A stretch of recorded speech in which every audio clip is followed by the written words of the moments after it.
15 شعبان کی رات میں ہمارے ملکوں میں جو ہمارے عجمی ملک ہیں اس میں وہ کچھ ہو رہا ہے جو نہ میرے نبی نے کیا، نہ صحابہ نے کیا، نہ تابعین نے کیا۔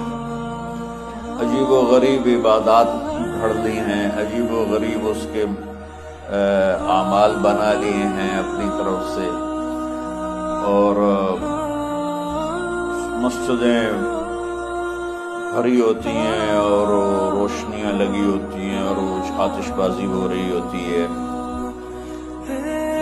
میرے نبی نے اس رات کی فضیلت بتائی، عمل کوئی نہیں بتایا۔